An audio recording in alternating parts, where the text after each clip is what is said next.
your thing. Ladies and gentlemen, welcome back to the Final Two podcast. Today we have a very special guest in Jonathan Besselink. Besselink. Yes, Yes, sir. What's up, going Johnny? on, my man?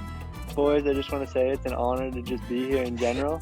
I'm a huge fan of the podcast, and just being here is kind of like a celebrity kind of status. Yo. It's an honor having you here after committing to Butler. Round of applause, yes, sir. Let's go. Yes, sir, man. How was that feeling, bro? Butler, come on, man. And it was really nice. It was nice to kind of get it done, especially with kind of everything going on. It was nice to just kind of get a school decided on and get in and make sure it was the program I wanted to do. So, yeah, man, I'm hyped. Big East. Go Dogs. Oof. How was that decision? How was that process going? How many schools were hitting you up, like, going into it? Yeah, man, it was crazy. So for like the sport of track and field, I guess it's a little easier probably than like baseball and other sports. It's basically just you go into the same transfer portal, but I guess for track it's more just like you run the times or you haven't. So I like to think I have a pretty good resume on the track. So yeah, man, I was getting calls from a lot of schools like Oregon, Kentucky. That's huge. Yeah, man. I got it narrowed down to like the University of Tulsa. They were like fifth at cross country, Butler, Portland, Kentucky, and Memphis when it came down to it. But Butler, man, that was a school when they first called wasn't really like on my radar that much, and then the coach and the team kind of really sold me on that. So I'm really excited to get down to Indianapolis. Wow, bro, that's tough. You were at Wagner prior to that, so. So what times do you run? What are you, long distance? What are you? Yeah. So I run cross country and track, but on the track, I run the steeplechase. So where you jump over the barriers. That's kind of my special event. I used to run the 300. Oh yeah. Off the course. Yeah, 30th heat though. 30th heat. I was a humble one. I was humble always. I used to do distance too. Shout out Alvin Syme. Shout out Deer Park. Shout out, yes sir. The boy right there, man. Yo, I heard you have a couple of records. What the right? You have a record that's out there? What's up? Talk to me about that, man. Yeah, man. I was like, I had a couple records at WAG. I had the 3K, the 1500, 3,000 meter steeplechase, and then a bunch of relays like 4x8, DMR, SMR, stuff like that.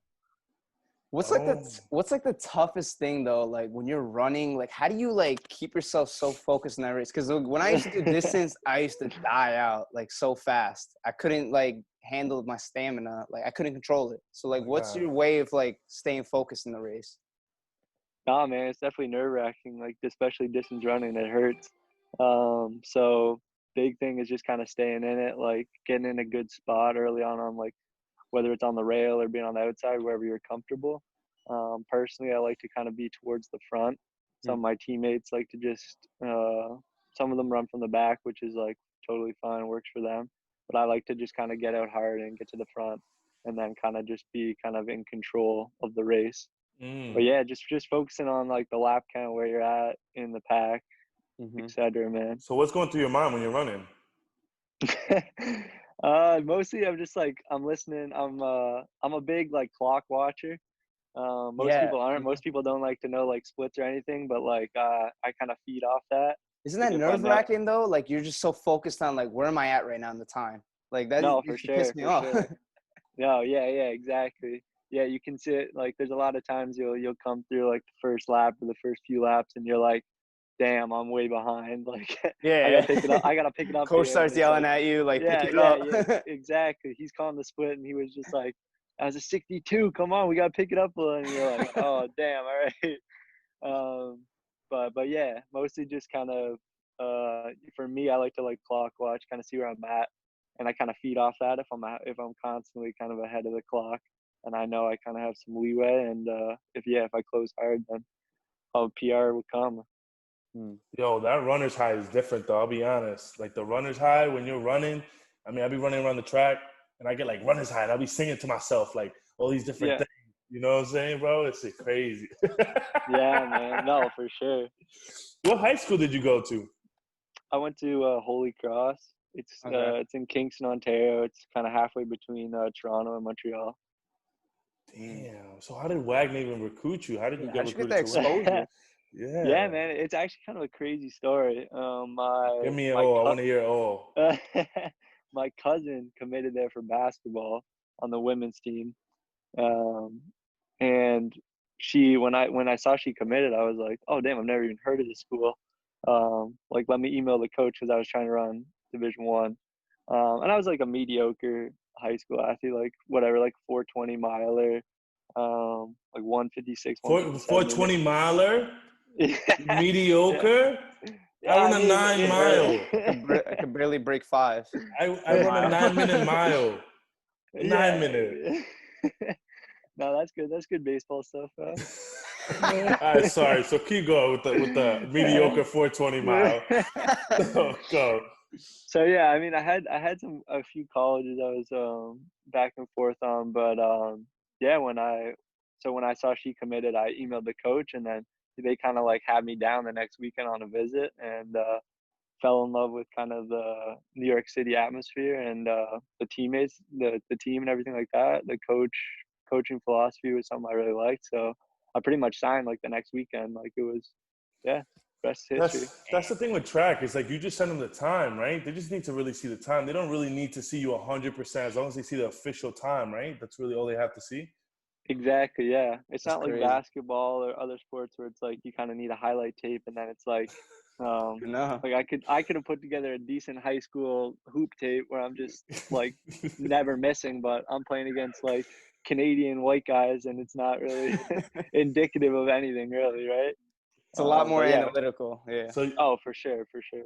So when you come to New York, well, no, Staten Island, sorry, but right next to New York, when you get there, like, what's the biggest difference from Canada to Staten Island? What did you see right away? Were you getting on the plane to get the first time? Like, I'm in college, like, Yeah, man, it was definitely nerve wracking because I didn't know anyone. Like I only knew like guys on the team, and I'd met them for like a day.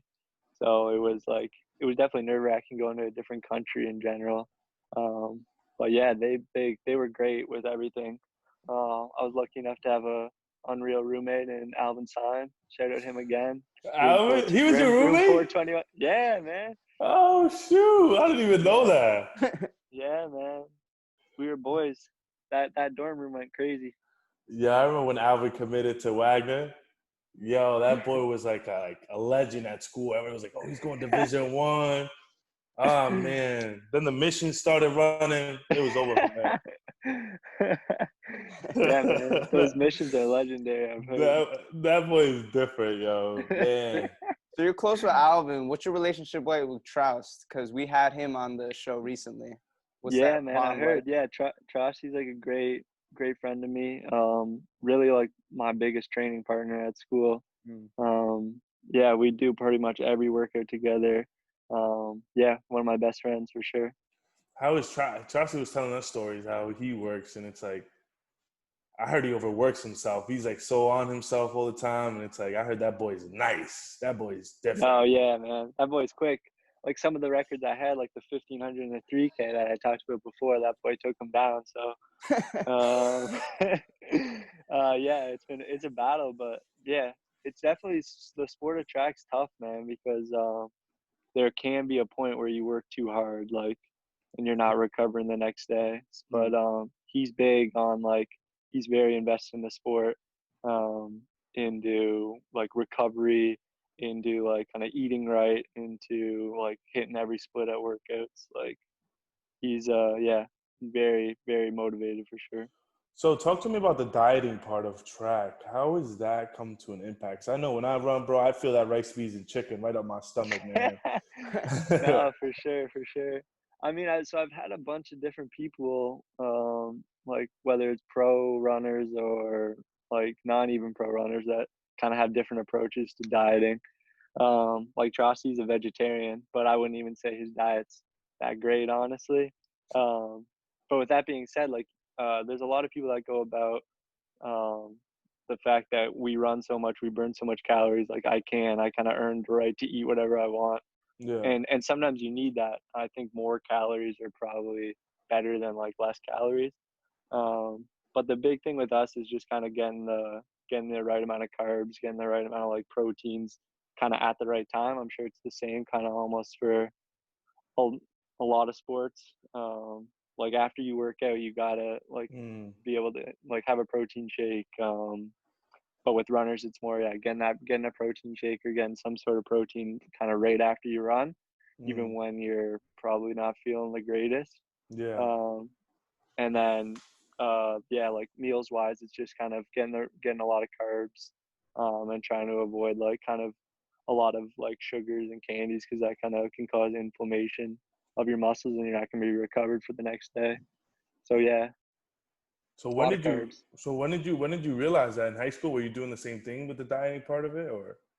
No, man, like I would say like I didn't really take dieting seriously until maybe like my junior year of college, honestly.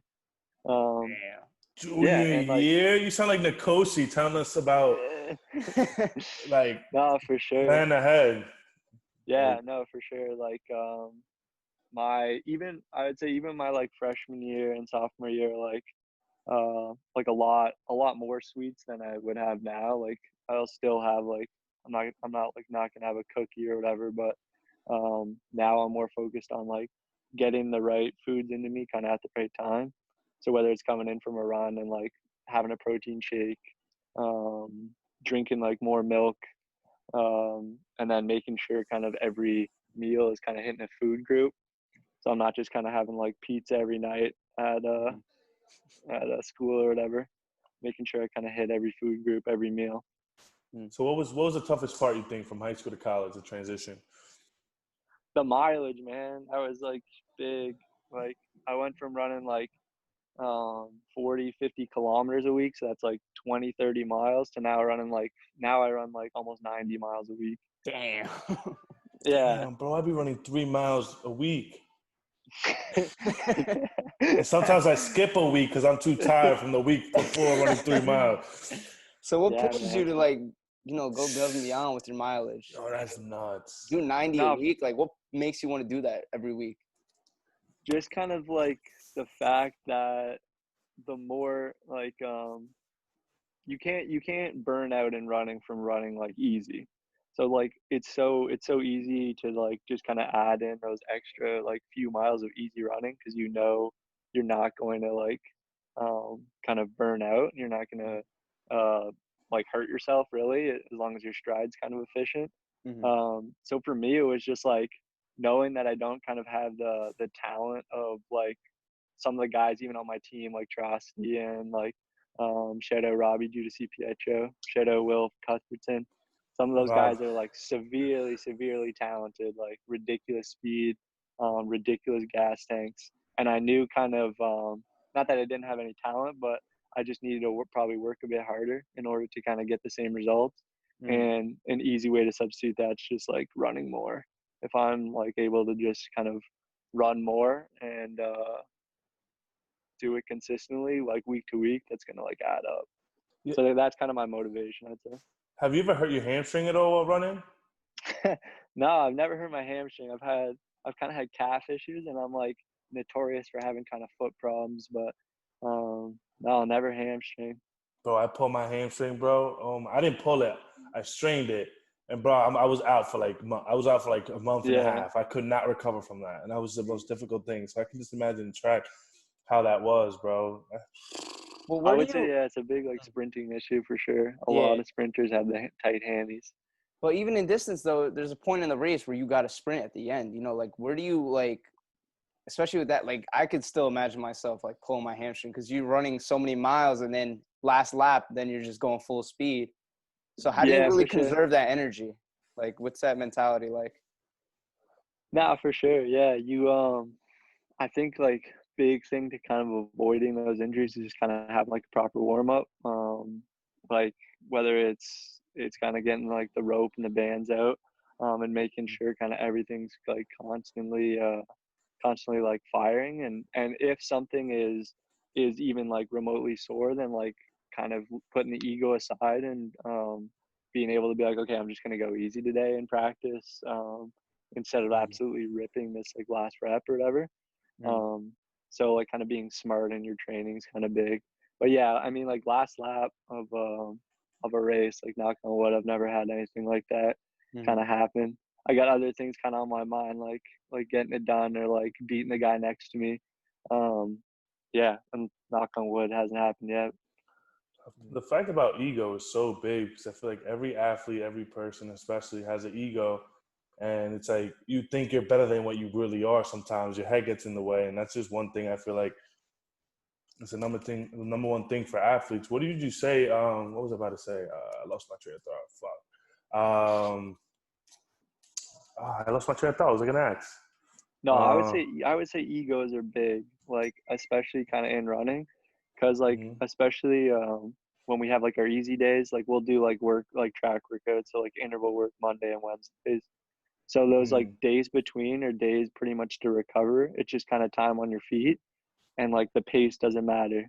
Like we could all go out and like it happens sometimes in practice when guys just want to start kind of chipping away and beating guys in practice, and like if you're not recovered the next day, or if you're not like performing in races, then like you beating me on an easy run or me beating you, it's like what's the point?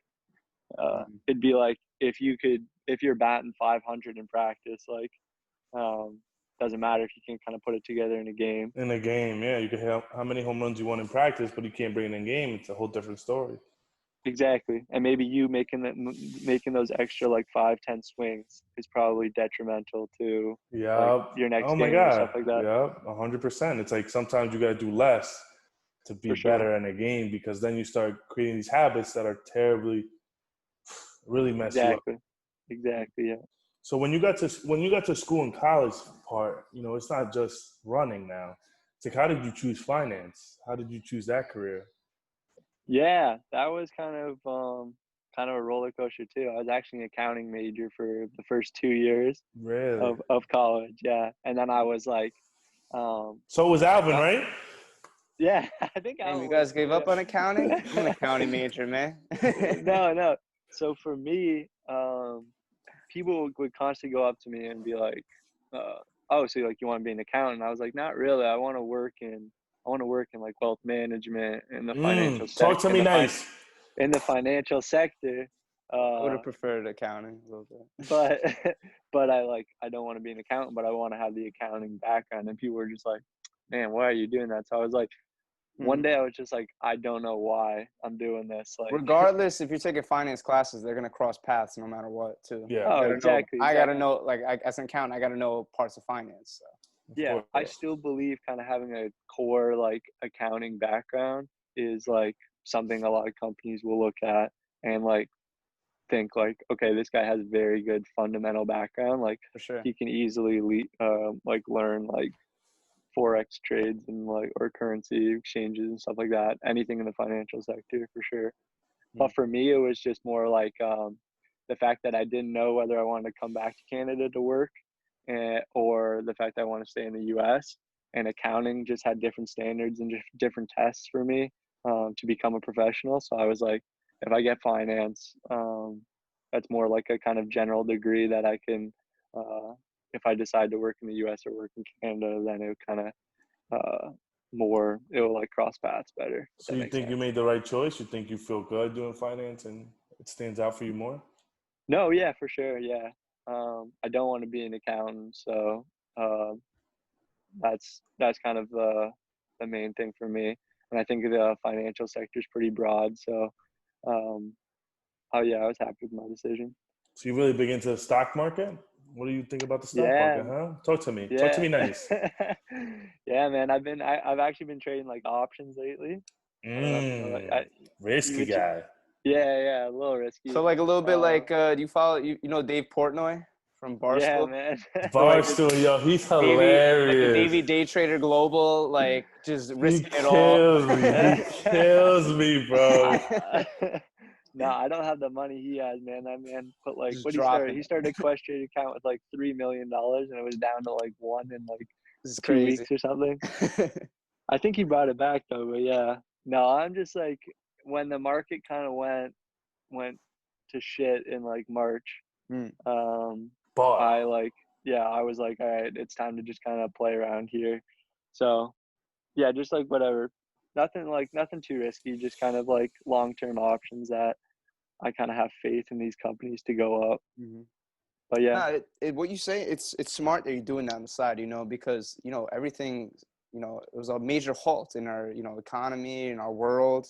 Sports ended. Like, what was that like for you, especially as a runner? It was going to be your spring track season, and it just ends due to COVID. yeah, yeah, man, it was like crazy, especially being kind of in New York. Everything happened like really, really fast. I found, like, I was at a meet the start of March, and we were kind of hearing dwindlings of like all the coronavirus. There's like whatever 2 cases in New York City, and they have them like locked down in their like apartments. So we And were then it just like, blows up.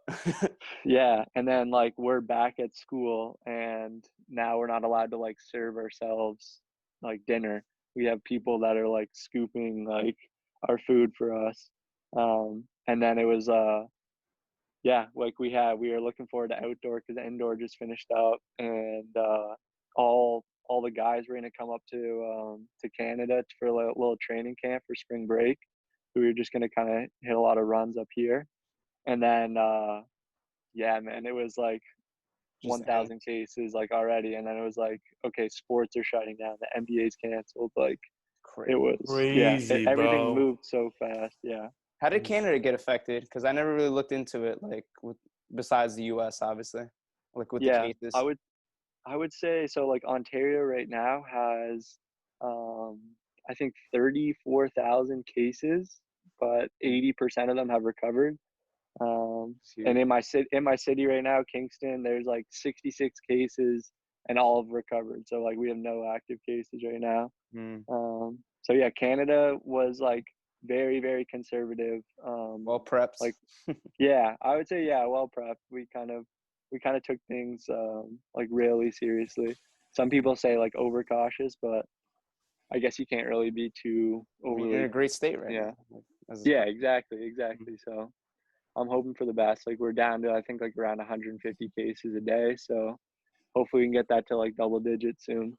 Bro, when Corona hit, it was like a movie, man. It was like I was at Seton Hall at a game, and all of a sudden I hear, "Hey, like we're gonna have a big meeting afterwards," and the trainer's talking to me because I was hurt with my hamstring. So he's giving me updates like, "Yo, they're canceling this, they're canceling that." And I'm like, "No way!" All of a sudden we get back into the locker room, like, "Oh, the NBA just canceled." No, the it was Harvard. All those Ivy leagues Oh, the canceled. Ivy Leagues, yeah, All the yeah, Ivy leagues For college canceled. basketball, yeah. Yeah, and I'm like, yeah. canceled. And everybody's just looking at each other like, oh, this is the real deal right now. And it just started just spiraling after I think that. It was the biggest one though was the NBA. They were the first professional league to cancel it, and then you just see every other league just canceling. And it was like, this is the real deal. Donovan Mitchell has it, Rudy Gobert, and we were like, Yeah, oh my God. Rudy felt yeah, like yeah. Rudy was just, oh my God. He thought it was a joke. And this man comes out with it, bro. I Play with know the that was mic like it's nothing. Next thing you know, he's Yeah, got it. Oh my God. got it. Like, that. That. Yeah, man, he was regretting doing all that. so what about all these stories coming out saying like the scientists were like lying about it, like coming through with that? Did you guys hear about that or no? Yeah, man, I've heard a lot of conspiracies for sure. Um, Especially I guess now you see kind of all the protests happening, and you're kind of not seeing cases spike in certain areas, and you're like, how is this even possible? How is this possible? I was thinking that the other day. I'm like, the protests happened like a couple of weeks ago, and I haven't really heard much people getting sick. So, like, what's going on here? Yeah, now they're Yeah, showing that like over 12 states are spiking. Like it's bad. yeah, yeah. So that's what you don't know. Is it from like all the protests, or is it from like all these economies kind Coverage. of starting back up? I think it's media coverage. They just don't want to, they're just covering the They're bored. Yeah, protests, which is obviously important too. You want to make sure their voices are heard. At the same time, you're not like filling in major details of why we're all locked down right now. And It's that's also crazy. election year too, so a lot of things go down. So much conspiracy. Yeah. All so yeah, many things you won't even know, bro. It's just, oh my God, it's such a topic that's so strong because it's like you don't even know what's true when it comes to politics. You don't know what's like what goes on in that world. It's insane. For sure. Yeah, I've heard the conspiracies that like China was trying to man made the disease, like manipulated it so it's so easily See, I transmittable feel as like, yeah, biological warfare for the election. Like this I kind of yeah, disease, like, I really think it came from a lab. I don't think this is like man-made, 100%. like just came from us. Like, I think it came from the lab, like through an experiment. 100%. And we don't have the cure for it right now, and it's still taking us a while. It's insane. I just don't believe that it's meat that was transferred from China and people started eating and all of a sudden they got sick. I feel like, Or the person biting into a rat or not a rat, bat or something like that. Like, yeah. I don't know. Yeah. It's crazy. Yeah, I read something in like Wuhan when they originally like had it. China knew about it and didn't tell anyone, and they kind of controlled it. And then when they were trying to like fix it, they manipulated like the virus, and then it just spread like crazy. And then yeah, so I would agree. Like I wouldn't doubt in 1 second that it came from a lab. and then everything went virtual all of a sudden. You even had a virtual graduation, man. I know, bro. Oh my God, please. How was that Lord. like? How was that It, graduation like? it was funny actually. I was like a little late to it. I was coming in from a run, and my parents kind of had it up on my TV, so I was all sweaty, just kind of watching the graduation. But it was like good. I like what Wagner kind of put together. It was like short, like 10, 15-minute video. But yeah, I mean, I hope in the fall they can kind of do something kind of better. I know a lot of schools are kind of saying that they're going to graduate the class of 2020 in 2021, like right after the class of 2021 graduates. That's smart. Yeah, I mean, they're already there. Everything's set up. Yeah. Yeah, it's gonna be a long ass day though. Oh my God. Too many names. Oh, So they man, it's gonna didn't. be So they weren't hot. like FDU where they had like the name scrolling down. Is that what they did for you guys, or was it just a video? No, it was like the president spoke on just like kind of the craziness, and then they just ripped through a bunch of teachers that had like 10-15 second videos of them being like it? congrats. That's it. Yeah. They could have done more for you guys. Yo, Damn.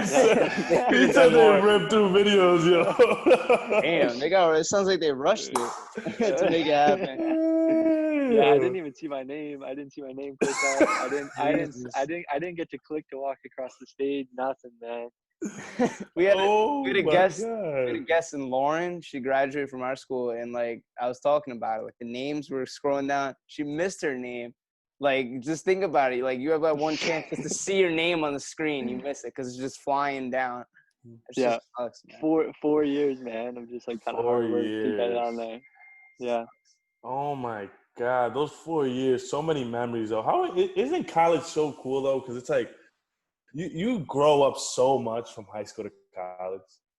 Like, it's insane. What would you say was like the biggest memory you had that you'll take away from college, without a doubt? Like, what are the best parts about it?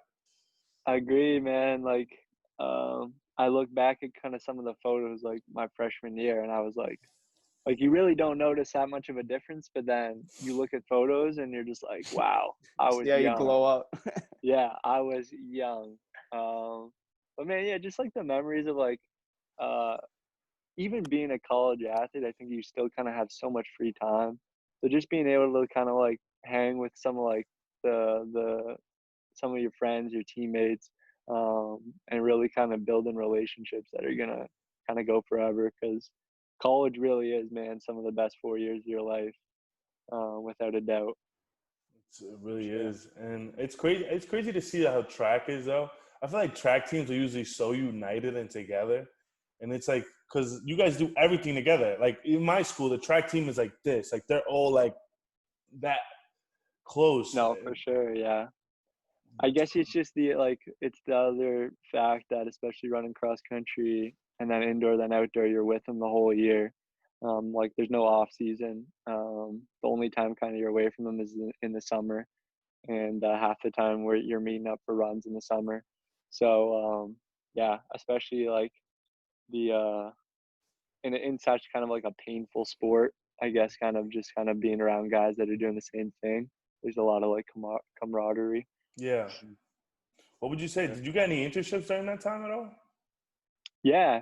So over the course of college, last summer I worked in Park Ridge, New Jersey, for this container leasing company. And it was like a rotational kind of internship where I was like working sales, FP&A, finance, accounts receivable, um, yeah, and accounts payable too, I think. But yeah, no, it was great. I got it set up kind of right through Wagner, and then actually the fall of my senior year, I interned for a major financial advisor at Merrill Lynch for his real estate business. So I was actually he was suing his he was suing his old property managers for all these like millions of dollars of property he owned in New York, and he had me go through every single transaction that ever happened between them and the company, and kind of just literally follow the money.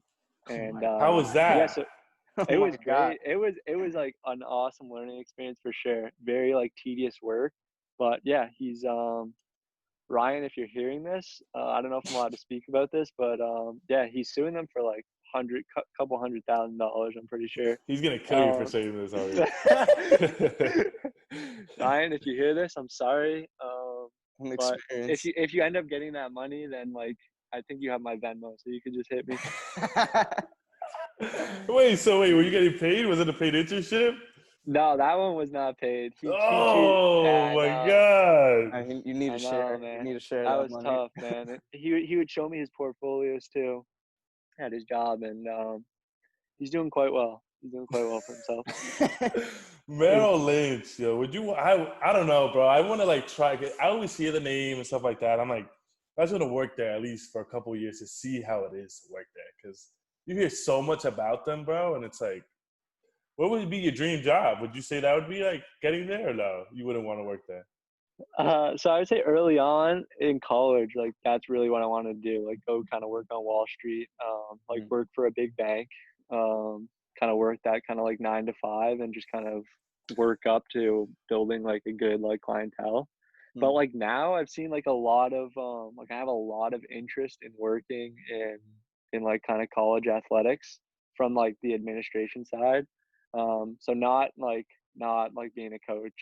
Um, Even though coaching would be great, I just don't think it's kind of feasible in a monetary sense. But yeah, working college athletics, whether it's being like kind of an athletic director, that like working in operations, stuff like that, or even working for like kind of the NCAA, which is one of the reasons I kind of chose Butler. The head NCAA office is there. And they have a lot of connections, kind of for jobs there. So that's So kind no of more where I'm finance for leaning you? towards. Well, maybe finance before for a school like or the NCAA. Mm. You still has it as a backup anyway, too. Yeah, for sure. Yeah, I Yeah. still might go write like Series 7 and some other tests to just kind of get those. But Mm. yeah, Yeah, I'm So you studying. kind of uh, gave up, like, like having a future with track, maybe like looking for like professional Olympics. Like you weren't no, really no. looking into that. No, he's going to Butler because of that. That's what I'm saying. No, See? that's what I'm Yeah, saying man. because like you said you had that in the mind as your mindset in freshman year going to Wall Street. Now, like your mind's kind of like progressively changing. So Yeah, for sure. you definitely want to push for like the Olympics, correct? Yeah, for sure. I was gonna race like I had qualified for the Olympic trials here, and Wow. in the it was supposed to be end of July, so I was gonna race there actually, Hmm. and then it got canceled, obviously. Oh Um, my but Yeah. yeah, god. but I got You got it I'm kind next of year now. yeah, next year. That's gonna be kind of the highlight. Trying to qualify for, um, trying to qualify for nationals, and then yeah, kind of peak for that kind of end of June Olympic trials, and then Yes, sir. try to get a contract. Here we go. That'd be huge. That'd be Yeah, huge. That'd that'd make be this awesome, man. podcast blow up. For sure. Yeah.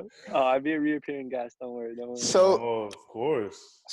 kind of like what really like inspired you to start running, like especially in distance now? We're You going know, back. you know what I mean? Like you Yeah. start off in high school, tested it out, get your feet wet. But like really who or what certain event like inspired you to take this like course in your life? Yeah, man, for sure. I would even go back like all the way to like third grade, my first like cross country race. Like I always had kind of like a knack for it. Um, like I wouldn't really like pretty much lose ever. It could come kind of coming up. So I always had like kind of that kind of natural talent for running, and then getting to high school was kind of like yeah, kind of like I had a lot of kind of early success, and then kind of going my junior year had like kind of an injury, and was yeah just wanted to realize like my junior senior year that if I want to kind of go all in and make it to the Division 1 level, I kind of had to do it kind of year round. So giving up like some of my other loves in life like basketball and like football, other sports like that, was tough, but it was like not something I really regret in the slightest. But yeah, I mean, running's a sport that you kind of, it's very like a direct correlation. Like the more work you put in, like the better you're gonna get to a certain degree, obviously. But like the more you run, like the better you're gonna get at it. Just like the more shots you put up in basketball, like the better shooter you're probably gonna become. Mm-hmm. So yeah, like that kind of direct correlation and kind of just being like simply like if I simply just outwork you, like I will become a better runner than you. Was something that like drew me kind of close to it. And Okay. I'm sure you kind of notice that in like accounting too. It's like if you kind of do the work, Oh, for sure. get the For sure. debits and credits, like there's going to be a final answer. Exactly. Exactly. Yeah. No, it's something crazy you say that because, for example, for me right now, I'm trying to get my life insurance, and it's like crazy because the more time you put in, the more you realize like, oh, like these are little things you gotta focus on. It's what you gotta learn. It's like the same thing I'm thinking about as going on the field and taking 300 swings a day. You know what I'm saying? It's like all of that comes together with the real world, and that's the best part Agreed. about sports. How did you bring the sports life into your real world? How did you stay, for example, the internship?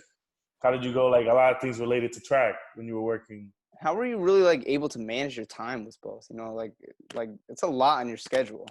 So No, for figure it out. sure. Yeah. That was yeah, that was something that kind of developed over like high school and college. I was always kind of like school kind of came relatively easy to me. So, kind of sacrificing maybe studying a bit to get those internship hours in. And just kind of like managing your time like super well.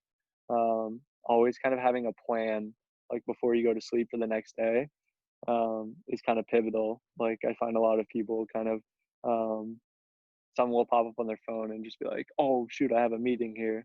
Whereas like if you manage your time super well, you're gonna know like well in advance that you had that meeting. So when did you Um, start planning in advance?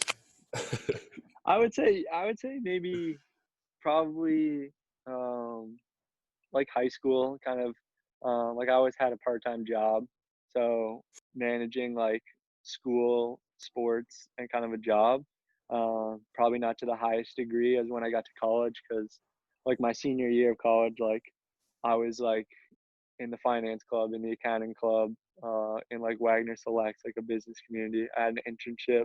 I was running cross country, full course load.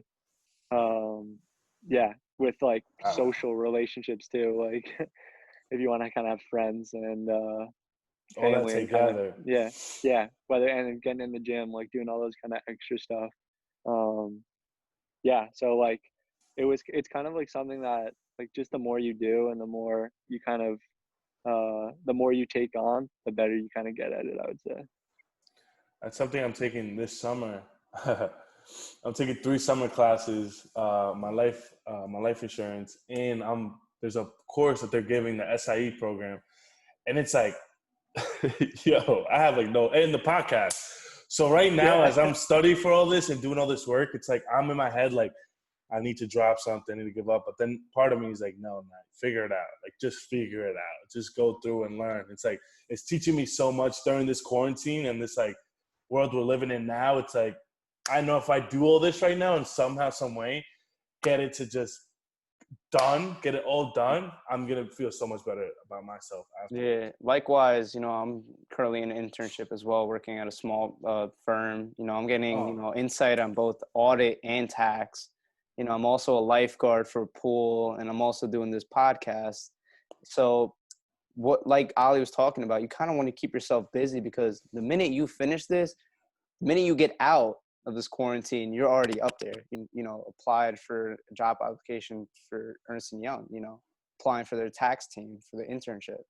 And thereon, I just gave my shot. I was a sophomore at the time, but I still had, background. I also worked my ass off in tax for H&R Block.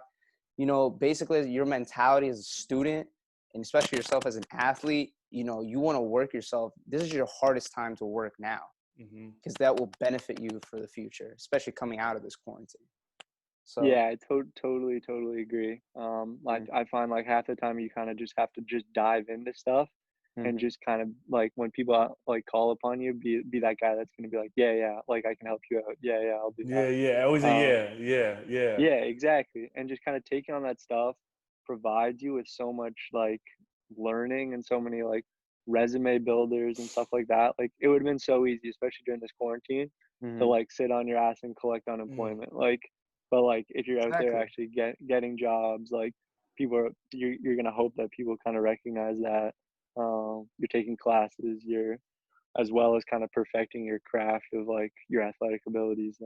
For sure. And like even previous guests, they were talking about it, this is also your time to be versatile, step out of your boundaries and do something you haven't done before, such as reading, writing, or, putting yourself through the books and learning certain material from either accounting or finance that you wouldn't learn in class, or to better prep yourself for incoming courses. It's the best thing to do. Yeah. After I basically had to retire from baseball. It was difficult at first. It was first couple days were hard, but then I realized like life is what you make of it. God, I'm a big believer in God, and I feel like certain things in life are put for you for a reason. I became a Division I athlete for a reason. I got to where I got for a reason. So now that I'm here, technically retired, I'm still trying to follow what I used to do as a baseball player. I try to work out every day, but I try to, instead of working out to get 300 swings a day, I try to read. I try to implement schoolwork. I try to go running. I try to do different types of things to make myself better, because if you're not making yourself better every day, you're just going to fall back behind the pack. No, for sure. If you're not progressing, like you're kind of regressing for sure. Yeah, finding those like little things every day, whether it's like instead of watching like 6 episodes of a Netflix special, like just watch 2, and then go read a book, go read a few pages of like the Bible, like the Bible. No, bro, I got my Bible right here, bro, in my room. Really, you're big. I like that. I like that, bro. Believer in God. Yes, sir. Faith is a big thing, man. It's like whatever you believe in. This is not about talking about religion or whatever, but you got to believe in something, and it helps you a lot when you believe in something, because it holds you accountable for a lot of actions that you make, good or bad. And that's all about growing, bro. It's all about growing and maturing and developing a better human being. Like, you hear all these stories about The Rock, Kevin Hart, and stuff like that. Like, why not us? You know what I'm saying? Exactly. Why not? I love that saying. Why not us? Yeah. If you're not constantly like trying to just better yourself and like what kind of kills me is like people that aren't constantly getting to know what's kind of going on in the world, because that can lead you to so much more success. Because if you can't go talk to anyone about kind of what's going on, the weather, like whatever it is, if you can't go simply just talk to someone, have a conversation about something that's going on and your opinion on it, then you're going to fall way behind. And if you can, you're going to build so many more relationships, whether it's in sports, whether it's outside of sports, whether it's in the accounting world, finance world, baseball world. Like, it's just going to better you so much. So John, like, how have you been like kind of, coping with quarantine? Like, what have you basically improving on yourself? Yeah, I mean, you just mentioned, reading the Bible. Like, how have you actually, regarding to track, how have you been like how have you progressed? Have you progressed physically and mentally? No, for sure. So once the track season kind of canceled, a lot of people I found were like kind of being like, okay, like let me take my downtime now, and then we'll kind of start back up. But for me, like I talked to my coach and was just like, no, I want to finish. Like let's finish this training cycle, and then we can kind of take a break, and then we can start up again for whatever cross country season. So yeah, man, I was like out here by myself in March in Canada when it's like 20 degrees some days, just like out there kind of grinding. Um, and I find like now with kind of no races in sights, like you guys said, like you can go try new things. I was trying new things with training. You weren't allowed to get on a public track, so it was like doing like longer tempos, like on the roads, like by yourself, like no teammates around. It was like doing longer long runs. It was like getting in and doing some new hip mobility drills or hurdle drills that you've like kind of never been able to perfect. So I thought that it was like, because all with the quarantine stuff, like the one thing you have is time. Like Yep. you can do that. And then yeah, just like kind of constantly staying on like what's kind of going on in the world, asking questions and kind of formulating opinions on things, especially with everything kind of going on now. That's how you grow. Yeah, that's how you go. Yeah, exactly. In your sport or not in your sport. Life. In life, yeah. Like think Totally about you agree. talking to your freshman self right now. How different it would laugh. You would laugh at him. Like, Yeah, oh come on, no, bro. 100%. Come on, little bro. I'd be like, come on, man. I'd be like, it's all gonna work. It's all gonna work out. But like, what are you doing? Come on. It's true. I think about that all the time. I'm like talking to myself my freshman year, high school year. It's like, come on, bro. You had no idea what you were getting yourself into. You had no idea what you were wearing either. Yo, this boy's a clown. I can't, bro. Yo, I'm not gonna lie, bro. I've been running in leggings lately, and I feel like people keep judging me. And I'm like, you know what? I'm a track runner. I can rock it. I can rock it. I'm a sprinter. Come on. Yo, come on. Yo, yo, it kills me. I'll be wearing like the Under Armour leggings, and yo, the minute I walk into the tracks, I have big legs. I'm not gonna hold them. I'm gonna gas myself up. I do got big legs and a nice ass. So I'll be going to the track and shit, right? And I can just see people like, oh, who is this guy? I'm like, oh no.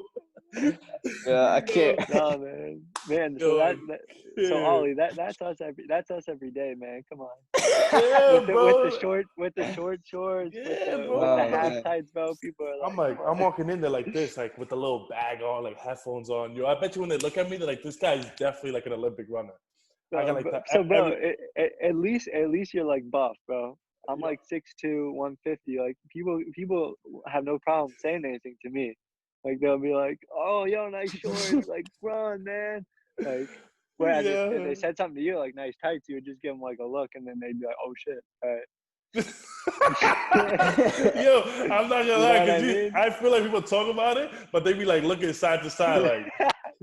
What's wrong with him? We'll talk about this in the car. The hell is he wearing? Yeah, I can't. No, bro. I love running. When I ran track in high school. One of the biggest things I learned was breathing and the importance of breathing and like literally talking to yourself, like, don't give up. And that's one of the biggest things I can tell for anyone. Like running is one of the best things for someone, and runner's high, it's the best feeling ever. Also cancel out the noise too. Like when I'm running, like I love to be locked in, like listening to certain music, or even in a race. Little TJ, when you running? Oh, little TJ, talk to me, bro. Oh, man. Yo, what? Yeah, little TJ, not bad. You tell me I can't, I tell you I am. Oh my God, what? I'm not that like. I swear to God, this kid is always posting some lyrics from little TJ on either Snap or Instagram. It's so John, who's your artist that like kind of gets you locked in either before a race or when you're running on the track? Oh, come on now. It's Drake.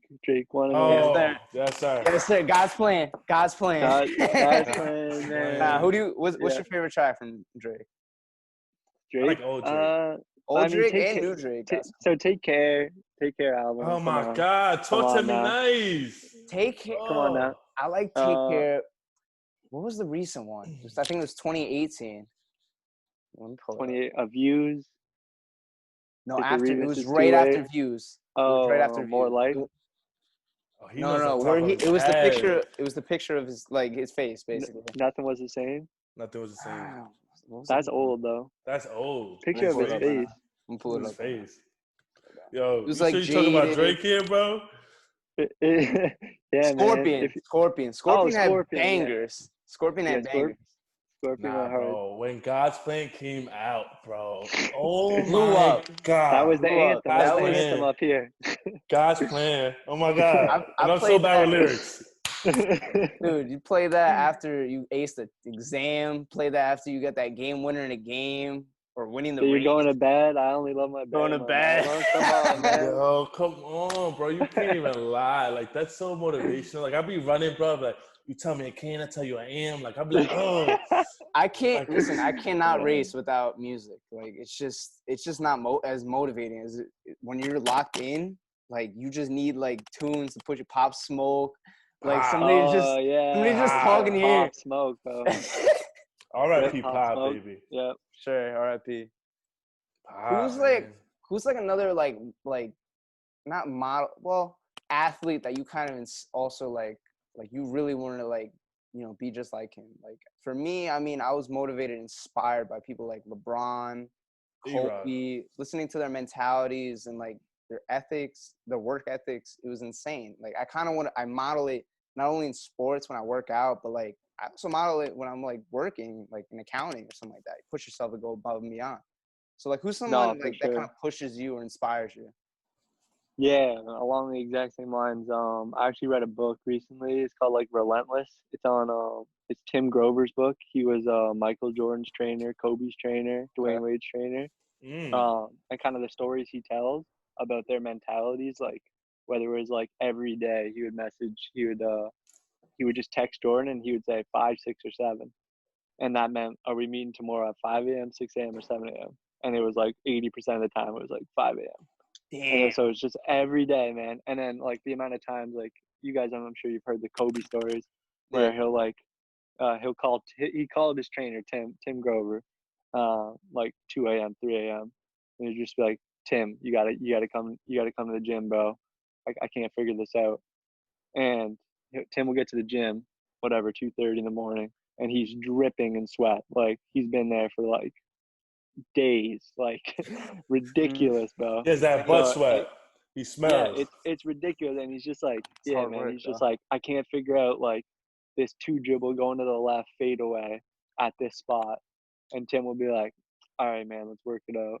Like, Crazy. so yeah, just like kind of those people, really kind of inspire me.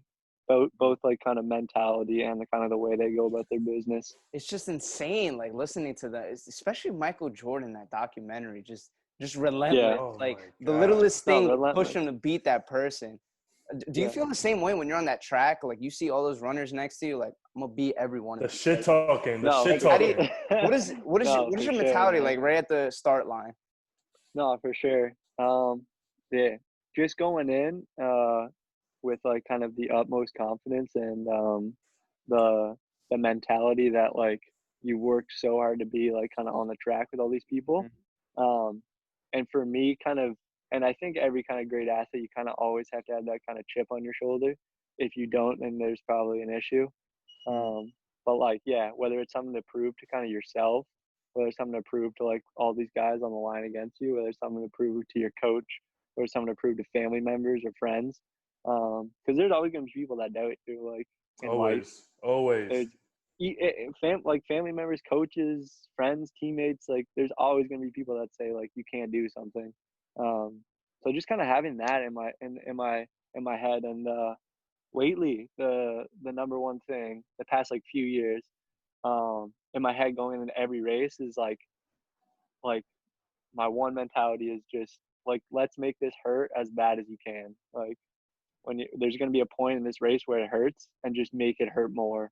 Like, because I would rather die trying than kind of give up. You know what I mean? So true. So yeah, being on that line and just kind of having confidence in yourself that like you're there for a reason, and you like none of these people are any better than you.